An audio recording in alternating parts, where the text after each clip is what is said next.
Everyone, good evening. কেমন আছো তোমরা সবাই? আশা করবো সবাই বেশ ভালো আছো, আর আমিও কিন্তু বেশ ভালো আছি। আর এই আজকে জাস্ট ব্লগে বলছিলাম, আমি এখন পর্যন্ত ব্লগটা আর কি পোস্ট করিনি, এবার করব। বলছিলাম যে এখানে ঝড় বৃষ্টি কিছুই হয়নি, আর দেখো এখন কিন্তু ঝড় বৃষ্টি দুটোই শুরু হয়ে গেছে। খুব সুন্দর বাইরের ওয়েদার, সুন্দর ঠান্ডা ওয়েদারটা, বাইরের ওয়েদারটা কিন্তু ঘর ভিতরে কিছুই বোঝা যাচ্ছে না। তো এখন আমি আর কি রান্নাবান্না শুরু করেছি, লাইনটাও চলে গেছে। তো ভাবলাম একটু রান্নাবান্নাটা জলদি করে রাখি, রাত্রেবেলা একটু ছাদে থাকবো বা বাইরে যাব, তার জন্য রান্নাবান্না শুরু করে দিয়েছি। এই যে লাইন নেই, আমি একটা মোমবাতি জ্বালিয়ে রান্না করছিলাম। আর এই মিক্সিতে আজ আমি মটরের ঘুগনি বানাচ্ছি। তো এই পেঁয়াজটা ভাজছি, এখানে মটর আলু সেদ্ধ হয়ে গেছে।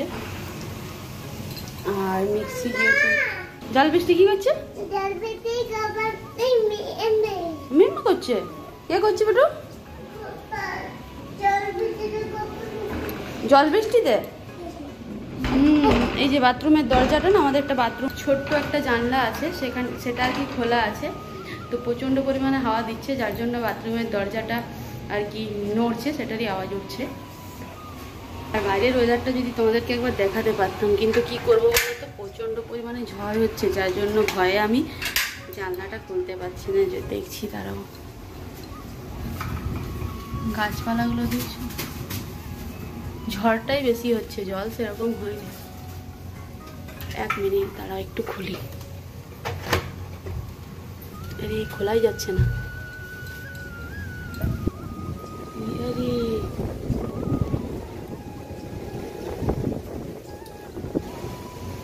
গায়ে হালকা হালকা ছিটে ফোটা বৃষ্টি আসছে, খুব সুন্দর লাগছে।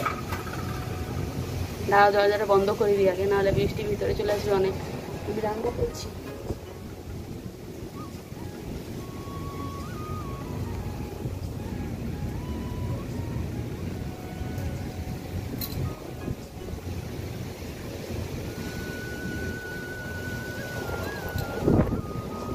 চলো দরজাটা বন্ধ করে দিই। আর লাইন তো চলে গেছে, এখন আমি মশলা পিসবো কিছু, আর এখানে আমার শিলনোড়াও নেই, তার জন্য আমি এখন এই হামাল দিস্তা নিয়ে বসে গেছি। আদা আর রসুন থেতো করে নেব।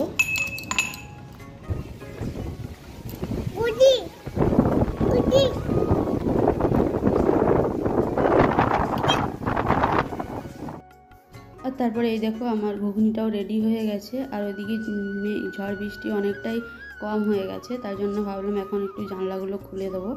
আর আমার বেটু দেখো কি করেছে, বিছানার চাদরটা পুরো রং পেন্সিল দিয়ে পুরো দাগ হয়ে গেছে। রং নিয়ে খেলেছে, লিখেছে, আর পুরো দাগ হয়ে গেছে চাদরটা। তো ভাবলাম এটা আজকে কেচে দেবো, সন্ধ্যেবেলা ভিজিয়ে রাখবো, রাত্রে কেচে মেলে দেবো। আর এই দেখো জানলা কপাটগুলো সব খুলে দিলাম, কারণ ঝড় বৃষ্টি অনেকটাই থেমে গেছে। বাইরে বেশ ঠান্ডা ঠান্ডা হাওয়া, খুব একটা বৃষ্টি পড়েনি, ঝড়টাই বেশি হয়েছিল। দেখো বৃষ্টি পড়ার সঙ্গে সঙ্গে মাটিতে চুষে নিয়েছে কীরকমভাবে, মানে কতটা বৃষ্টি দরকার ভাবতেই পারছো। প্রচণ্ড পরিমাণে গরম রুমের মধ্যে, কিন্তু বাইরে বেশ ঠান্ডা ঠান্ডা হাওয়া দিচ্ছিল।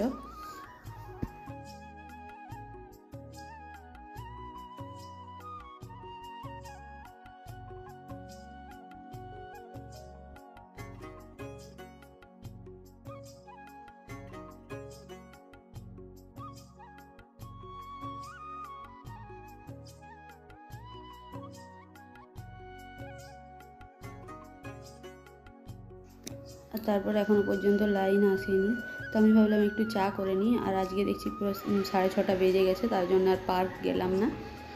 আর একটুখানি বৃষ্টিও হয়েছিল, তো মাটিটাও মোটামুটি ভেজা আছে। আর পার্কে এমনিতেও গাছে জল দেওয়া হয় বলে একটু কাদা হয়ে যায়। আর আজকে মনে হয় গাছে জল দিয়েছে, ওই জন্য একটু বেশিই মনে হচ্ছিলো জল জমে আছে, তার জন্য আর গেলাম না। ছাদে বেটুকে নিয়ে ছিলাম আর কি, ছাদেও খেলছিল আর আমি বসেছিলাম। আর এদিকে আমি চা করতে করতে দেখি একটা পার্সেল এসে গেছে, তো সেটাই আর কি নিয়ে নিলাম। আর এটাতে বলো তো কী অর্ডার করা হয়েছিল, এটাতে একটা চার্জার লাইট অর্ডার করা হয়েছিল। কারণ এই কয়েকদিন ধরে মাঝে মাঝেই যখন ঝড় হচ্ছে না, বৃষ্টি কমই হচ্ছে, যখন একবার করে ঝড় আসছে, এর আগে মোটামুটি 10-12 দিন আগে একবার ঝড় উঠেছিল, তো লাইন চলে গেছিলো। তো লাইন চলে গেলে একটু অসুবিধা হয়ে যায়, তো তার জন্য ভাবলাম একটা চার্জার লাইট অর্ডার করা থাক। আর মোমবাতি কতই জ্বালাবো, তার জন্য এই চার্জার লাইটটা অর্ডার করা হয়েছে। এই 3 দিন হলো তোমাদের দাদাভাই অর্ডার করেছিল, তো চলে এসেছে, সেটাই আর কি ওপেন করলাম। এখানে বেটু দেখো, এটা দেখে কত খুশি।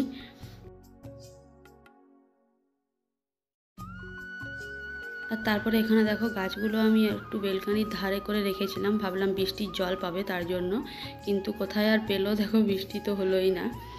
আর তারপর চাটা খেয়ে নিয়েছি, ছাদে কিছুক্ষণ ছিলাম, এরই মধ্যে তোমাদের দাদাভাইও চলে এসেছে ডিউটি থেকে, ওকে একটু জল নাস্তা নাস্তা দিলাম। আর তারপর আজকে সন্ধে দেওয়া করালাম বেটুকে দিয়ে, বেটু আজকে আমার সন্ধে দিয়ে দিল। আর তারপরে আর কোনোরকম কোনো ভিডিও করেছিলাম না, কারণ লাইনই ছিল না, বেশ অনেকক্ষণ পর লাইন এসেছিলো, জানি না কী হয়েছিল। আর এটা হচ্ছে পরের দিন সকালবেলা থেকে ভিডিওটা আবার শুরু করেছি। এই যে গাছগুলোতে একটু জল দিয়ে নিচ্ছি, ভেবেছিলাম কালকে ওই সন্ধ্যেবেলা যে মেঘ এসেছিলো বৃষ্টি পড়বে ভালোই, কিন্তু পড়েনি, তার জন্য আর কি সকালবেলা একটু জল দিয়ে দিলাম গাছগুলোতে। আর এখানে পায়রার জন্য একটা বাটিতে করে জল রেখে দিয়েছি, ওই দেখো ওই ছাদে পায়রাগুলো বসে আছে, আসবে জল খেয়ে যাবে।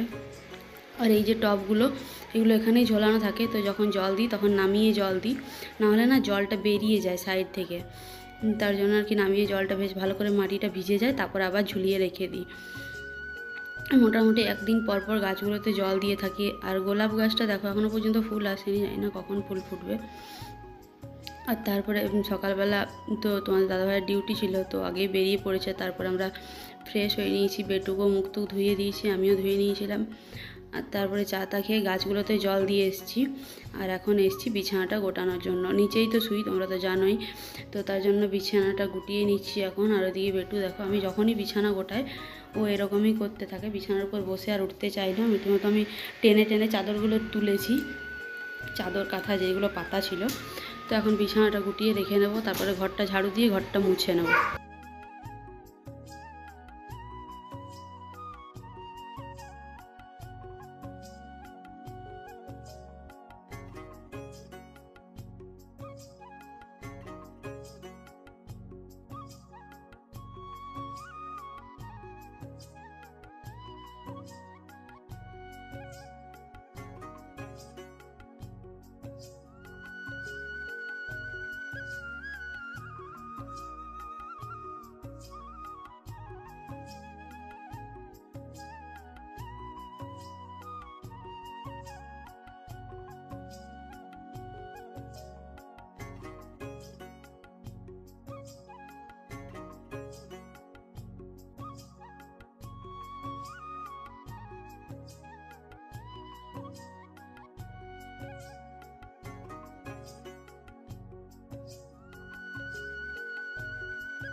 তো ঘর তোর মুছে স্নান করে নিচ্ছি, আর এখানে ঠাকুরের বাসনগুলো সমস্ত কিছু ধুয়ে নিচ্ছি, এখন পুজোটা করে নেব।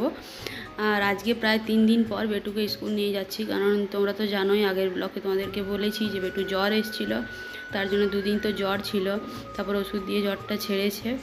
আর একদিন আমি ভাবলাম না রেস্ট লেগ একটু, কারণ ছোটো বাচ্চা তো হয়তো ঘুমিয়ে পড়বে নাকি, জ্বর এসেছিলো, ভালোই জ্বর এসেছিলো, তো তার জন্য আর পাঠাইনি একদিন। তো আজকে থেকে আবারও, কাল থেকেও যেতে চাইছিল কিন্তু আমি ইচ্ছা করে পাঠাইনি, তো আজ থেকে আবারও ওকে নিয়ে যাব স্কুল। আর দেখলেই তো সেদ্ধ ভাত বানিয়েছিলাম, আলু সেদ্ধ ভাত খাইয়ে দিয়েছি। আর এখানে আমি এখন রেডি হয়ে নিচ্ছি, আর তারপরে বেটুকে রেডি করিয়ে নিয়ে আর ওকে পৌঁছে দিয়ে আসবো স্কুলে।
আর তারপরে ওকে স্কুলে পৌঁছে দিয়ে চলে এসেছি। এখন কাপড় কেচেছিলাম সেগুলো আর কি ভেজে আছে, ভাবলাম মেলে দিই। যখন ওকে নিয়ে যায় তখন আর কি মেলা হয় না, ঝটপট করে আগে ওকে পৌঁছে দিয়ে আসি, তারপরে এগুলো ছাদে কাপড়গুলো এসে মেলে দিই। তো এই যে দুটোই ছিল, আর সেরকম কিছু কাঁচা কাপড় ছিল না আজকে। তো এই যে বিছানার চাদরটা ভাবলাম বেলকনিতে দেবো না, কারণ একটা চাদরে বেশ অনেকটা জায়গা জুড়ে নেবে, তার জন্য ভাবলাম আজ একটু ছাদেই দিয়ে দিই, শুকিয়ে যাবে। আর তারপরে এই দেখো রান্নাবান্না কমপ্লিট করে নিয়েছি। সোয়াবিনের তরকারিটা একটু বেশি করেই করেছি, কারণ রাত্রিবেলার জন্য রেখে দেবো, একেবারে আর বানাবো না, তার জন্য সোয়াবিনটা একটু বেশি করে নিয়েছি। আর আমের চাটনি করেছি আর ভাত করেছি। তো এইটাই হচ্ছে আজ আমাদের দুপুরের লাঞ্চ মেনু। তো অন্যান্য দিন কী করি জানো তো, আমি সোয়াবিনটা আলুটা সেদ্ধ করে সোয়াবিনটা বানাই, কিন্তু আজকে আমি আলুটা ছোটো ছোটো করে টুকরো করে কেটে ভেজে সোয়াবিনটা বানাচ্ছি। তো এরকমভাবে কোনোদিন বানানো যায়। তো তোমরা কে কেমনভাবে বানাও অবশ্যই কমেন্ট করে জানিও, আর আমার ভিডিওগুলো তোমাদের কেমন লাগছে সেটাও কমেন্ট করে জানিও।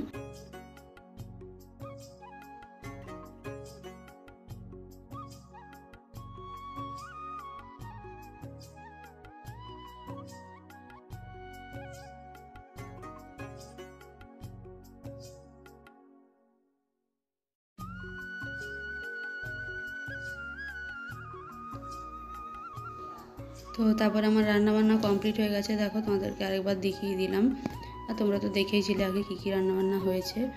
এখন লাইট ফ্যান অফ করে এখন আমি একটু বসবো। আর ওই দেখো ফ্রিজের উপরে মহাদেবের মূর্তিটাই তোমাদেরকে দেখাচ্ছিলাম, বেশ সুন্দর লাগে বলো দেখতে, খুব সুন্দর। আর আমার তো মোটামুটি কাজ বাজ কমপ্লিট, এখন আমি এই জামা প্যান্টগুলো সব গোছাবো। তো আজ তাহলে আসি।